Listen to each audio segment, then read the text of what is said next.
Dear friends, आज हम discuss करेंगे कि किडनी के पेशेंट्स को क्या डाइट लेनी चाहिए और क्या डाइट नहीं लेनी चाहिए।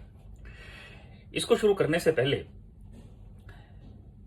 मैं आपको ये बता दूं कि ये बेसिकली एक जनरल कॉन्सेप्ट है। बाकी डाइट का जो डिसीजन है वो इंडिविजुअल टू इंडिविजुअल डिपेंड करता है कि किसको क्या एडवाइस करना है और किसको क्या नहीं एडवाइस करना है। सीकेडी जो पेशेंट्स होते हैं या जो किडनी के मरीज होते हैं वो बेसिकली दो टाइप के होते हैं। एक सीकेडी स्टेज 5 जिनकी किडनी बिल्कुल खराब हो गई है, और एक वो पेशेंट्स जिनकी किडनी अभी खराब नहीं हुई है बट डिसीज का प्रोग्रेशन है, यानी कि वो स्टेज 1, स्टेज 2, स्टेज 3, स्टेज 4 में है अभी, बट स्टेज 5 तक नहीं पहुंचे हैं, या एंड स्टेज रीनल डिसीज नहीं हुई है या डायलिसिस पर नहीं है। तो सबसे पहले हम उन पेशेंट्स के बारे में बात करेंगे जो सीकेडी स्टेज 5 है और जो डायलिसिस पर है। सीकेडी की स्टेज 5 जो होती है वो एक कैटाबॉलिक स्टेट होती है, यानी उसमें जो है प्रोटीन की वेस्टिंग होती है। प्रोटीन की वेस्टिंग या नाइट्रोजन की वेस्टिंग होती है, जिसकी वजह से शरीर जो है उसका वेट लॉस होता है। शरीर जो है वो उतना, उसकी जो न्यूट्रिशन है वो उतनी अच्छी नहीं होती है। तो यूजुअली सीकेडी स्टेज 5 में हम एक अच्छी डाइट एडवाइस करते हैं। अच्छी डाइट से हमारा तात्पर्य है हाई प्रोटीन डाइट। हमें हाई प्रोटीन डाइट लेनी होती है सीकेडी स्टेज 5 में। इसके अलावा सीकेडी स्टेज 5 में किसी भी तरीके का कोई भी रेस्ट्रिक्शन नहीं होता है कुछ चीजों को छोड़कर।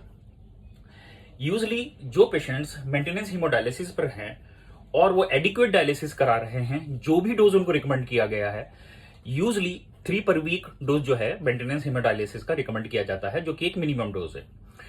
उसके बाद अगर वो मेंटेनेंस हीमोडायलिसिस 3 पर वीक पर हैं तो उनको ज्यादा डाइटरी रेस्ट्रिक्शन नहीं होता है। सीकेडी स्टेज 5 में जो डाइट एडवाइस हम करते हैं वो basically high proteinaceous diet advice करते हैं, लेकिन इसके अलावा भी कुछ रेस्ट्रिक्शन होता है। इसमें जो सबसे इंपॉर्टेंट रेस्ट्रिक्शन है वो है पोटेशियम का restriction.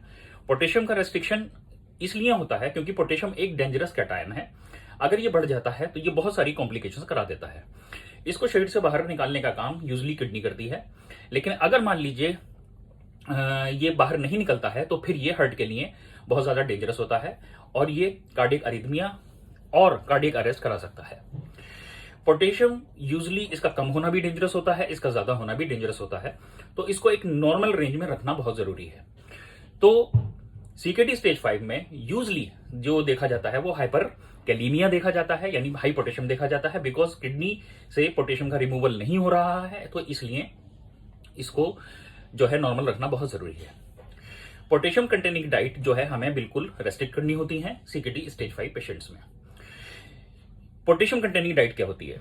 Potassium containing diet usually fruits, fruit juices, fruits में भी स्पेशली कोकोनट वाटर, इसके अलावा लेमन, उसके बाद टोमेटो, गुड़, खजूर, चॉकलेट, ये पोटेशियम कंटेनिंग डाइट है। इसके अलावा जैम, जेलीज, चटनी, मुरब्बे, ये जो है हाई पोटेशियम डाइट है। इस तरह की डाइट जो है वो हमें यूजुअली अवॉइड करनी होती है ताकि पोटेशियम नॉर्मल रेंज में रह सके। अगर पोटेशियम हाई होता है तो उसको नॉर्मल करने के लिए जो है हमें डायलिसिस करानी पड़ती है, और अगर किसी वजह से डायलिसिस अवेलेबल नहीं है तो फिर कंजर्वेटिव मैनेजमेंट से भी पोटेशियम को नॉर्मल किया जा सकता है। बट जो सबसे बेहतर तरीका है वो यह है कि हमें लो पोटेशियम डाइट रखें, जिससे कि हमारा पोटेशियम ना बढ़े और कोई भी कार्डियक इवेंट ना हो। दूसरा सीकेडी स्टेज 5 में जो हमें ध्यान रखना होता है वो है फास्फोरस का। हमें हाई फास्फोरस डाइट जो है वो नहीं लेनी होती है। हाई फास्फोरस डाइट इसलिए नहीं लेनी होती है क्योंकि फास्फोरस कैल्शियम के साथ मिलकर कॉम्प्लेक्सेस बनाता है, और ये कॉम्प्लेक्सेस जो है डिफरेंट ऑर्गन्स के लिए बहुत ज्यादा डेंजरस होते हैं। उदाहरण के तौर पर हार्ट के लिए इसलिए डेंजरस होते हैं क्योंकि कैल्शियम और फास्फोरस के कॉम्प्लेक्सेस मिलकर जगह जगह वेसल्स में डिपॉजिट हो जाते हैं। इसी तरीके से जो कोरोनरी की ब्लड सप्लाई है, जो हार्ट की ब्लड सप्लाई है, ये उसमें भी डिपॉजिट हो जाते हैं और वेसल्स को नैरो कर सकते हैं, और हार्ट अटैक या माइकार्डियल इंफ्रैक्शन जो है वो प्रेसिपिटेट हो सकता है। इसके अलावा ये स्किन में डिपॉजिट हो सकते हैं, दूसरे ऑर्गन्स में डिपॉजिट हो सकते हैं और वहां से रिलेटेड कॉम्प्लिकेशंस करा सकते हैं। Phosphorus usually milk and milk products में ज्यादा होता है, तो इसलिए डेयरी प्रोडक्ट्स का अमाउंट हमें जो है लिमिटेड रखना होता है सीकेडी स्टेज 5 में। नेक्स्ट है फ्लूइड्स, यानी कि वाटर या टोटल फ्लूइड्स जो 24 घंटे का है वो यूजुअली हमें 1 लीटर जो है लेना होता है सीकेडी स्टेज 5 पेशेंट्स में, और इससे ज्यादा यूजुअली हम रिकमेंड नहीं करते क्योंकि जितना फ्लूइड बढ़ेगा उतना फ्लूइड ओवरलोड होगा। फ्लूइड ओवरलोड होगा तो पल्मोनरी एडेमा होगा, सांस फूलेगी और मरीज जो है इमरजेंसी तक पहुंच सकता है। इसलिए फ्लूइड का अमाउंट, जो कि खासतौर से एन्यूरिक पेशेंट हैं जिनको यूरिन बिल्कुल नहीं आता, उनको 1 लीटर से ज्यादा जो है फ्लूइड का अमाउंट नहीं रखना है। और इस बात का ध्यान रखना है कि 24 घंटे में हमें जो है वो सारा कुछ मिलाकर, चाहे वो चाय हो, कॉफी हो, बाकी ये खाने के अंदर जो पानी है, सबको मिला के 1 लीटर 24 घंटे के अंदर जो है हमें जो है लेना है। इसके अलावा हमें जो है उन बातों का ख्याल रखना है जो कि हमारी साथ में एसोसिएटेड डिसीज हैं। फॉर एग्जाम्पल, जैसे अगर किसी को डायबिटीज है तो शुगर फ्री डाइट लेनी है। अगर किसी को हाइपरटेंशन बहुत ज्यादा है, जो कि सीकेडी स्टेज 5 में बड़ी कॉमनली होती है, high blood pressure usually normal नहीं रहता है, तो उसमें हम जो है एडेड साल्ट जो है नहीं लेना होता। और अगर मान लीजिए ये सीकेडी स्टेज 5 पेशेंट में कोई और कॉम्प्लिकेशन है जिसकी वजह से किसी और डाइट का रेस्ट्रिक्शन है, तो वो इंडिविजुअल टू इंडिविजुअल डिपेंड करता है, जो कि नेफ्रोलॉजिस्ट डिसाइड करते हैं या डाइटिशियन जो है हमारे डिसाइड करते हैं कि हमें क्या लेना चाहिए। ये है सीकेडी स्टेज 5 की बात कि हमें क्या बेसिकली रेस्ट्रिक्शन करना होता है डाइट में और क्या जो है वो लेना होता है। यूजली अब कभी कभी ऐसी सिचुएशन पैदा हो जाती है कि सीकेडी स्टेज 5 में लोग डायलिसिस जो हैं वो एडिक्वेट नहीं लेते, यानी कि जो डोज उनको रिकमेंडेड है वो नहीं लेते किसी भी कारणों से, जैसे 2 पर वीक डायलिसिस हो रही है या 1 पर वीक डायलिसिस हो रही है, किसी भी कारणों से, चाहे वो फाइनेंशियल हो, चाहे वो अप्रोच टू द हॉस्पिटल हो, चाहे कोई और कारण हो, तब फिर जो है हाई प्रोटीन डाइट जो है वो थोड़ी नुकसान कर सकती है। उसमें यूरिया क्रिएटिनिन बहुत हाई रह सकता है, फिर यूरिया रिलेटेड कॉम्प्लिकेशंस आ सकते हैं। तो फिर हमें जो है प्रोटीन का जो अमाउंट है डाइट में वो उसी हिसाब से एडजस्ट करना होता है जिस हिसाब से डायलिसिस चल रही है। बट अगर adequate dose of the dialysis चल रहा है 3 पर वीक, तो फिर हमें जो है good amount of the protein recommend करते हैं, ताकि जो हमारी न्यूट्रिशन डेफिशिएंसी है, जो प्रोटीन डेफिशिएंसी है, जो मसल मास है वो हमारा अच्छा रहे और जो वेट है हमारा जो है वो नॉर्मल रहे। Protein basically day to day activities और इम्यूनिटी के लिए भी बहुत इंपॉर्टेंट है, इसलिए प्रोटीन की कमी जो है वो यूजुअली नहीं होनी चाहिए वो पेशेंट जो डायलिसिस पर है।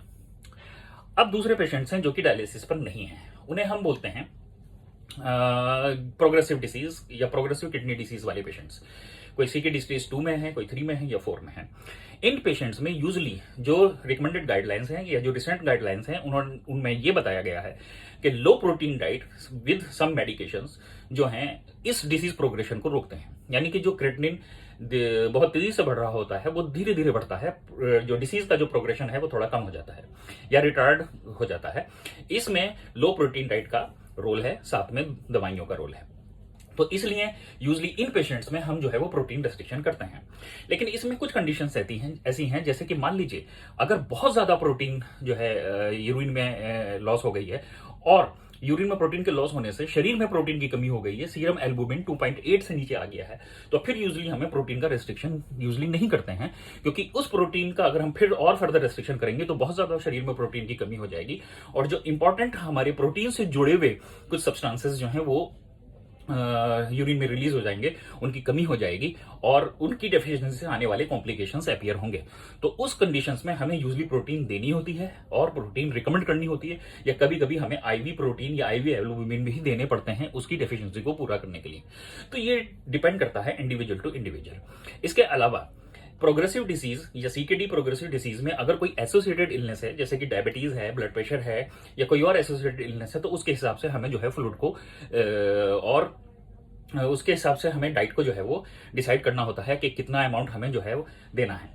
उदाहरण के तौर पे अगर मान लीजिए डायबिटीज है तो हमें जो है शुगर फ्री डाइट देनी है, लो कार्बोहाइड्रेट डाइट देनी है। ब्लड प्रेशर है तो हमें नो एडेड। इसके अलावा हमें जो है वो और डाइट पैटर्न उनके जो लैब पैरामीटर्स हैं उसके हिसाब से डिसाइड करने हैं कि हमें क्या डाइट देनी है और क्या डाइट नहीं देनी है।